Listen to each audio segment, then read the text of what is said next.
Hey everyone, welcome to Govinda's Garden.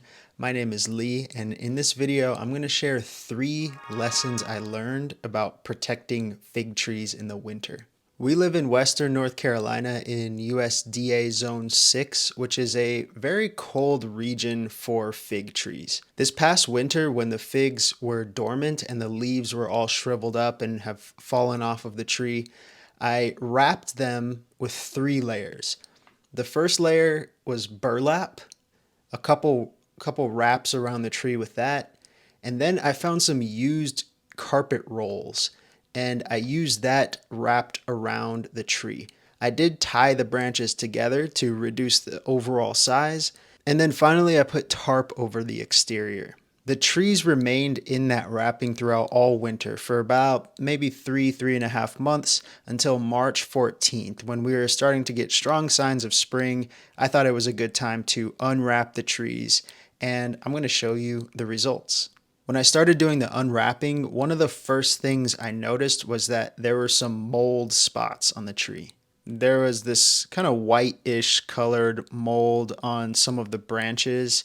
I wasn't too concerned about that. I just used a rag with some water and a little bit of hydrogen peroxide to wipe off those white spots.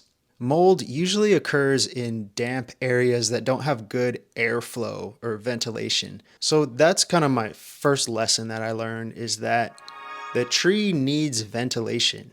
The reason why I wrap the tarp at the end is to prevent moisture from coming in to the tree, because moisture can lead to mold, especially in a non-ventilated environment. So the challenge here is, like, how do you keep the tree dry but also create an environment that has ventilation? One of the positive things that came out of wrapping the trees in this way is that it actually did a good job of protecting the branches, and especially the exterior branches, which are the most vulnerable, from cold and frost damage. Here I have some footage of a Chicago hardy fig tree that I did not wrap, and you can see the exterior limbs of that tree have this blackish color.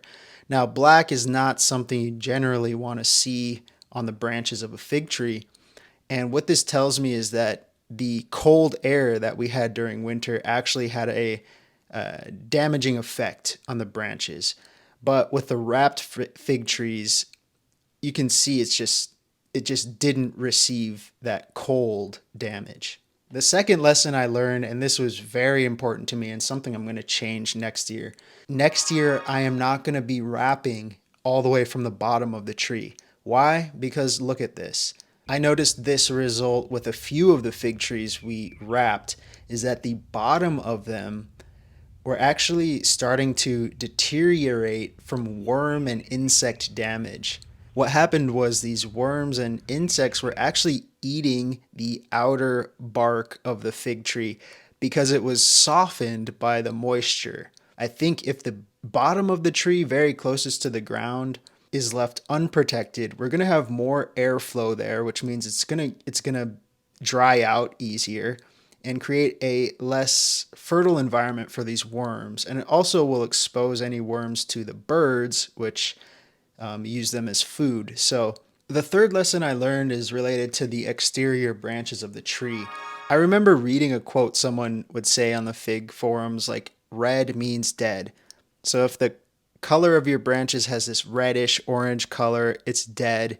Fruit is not going to grow on it that year. You might as well prune it off. But according to the scratch test, if you look at this, you can see part of this branch, it has that reddish orangish color, but when it's scratched, you can see the green of the cambium layer, which means that there's plenty of life in there. So the lesson here is for me to be a little more patient when I see this reddish orange color on branches of the tree, and I'm going to see if fruit can develop on these branches. So what I'm going to do next year is not cover the base of the tree very close to the ground, and just focus on protecting the exterior extreme branches of the tree using some type of material that has more air ventilation. And it's going to be challenging because more air means lower temperatures, which increases the odds for cold damage.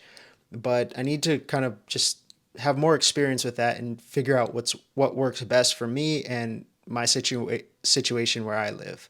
I'm hoping to get to a point where these trees have like 4 or 5 years of growth and they're strong like on the lower half of the tree, and then it doesn't matter too much because they can be very productive with new year growth coming off of that 4 or 5 years of solid hardened growth.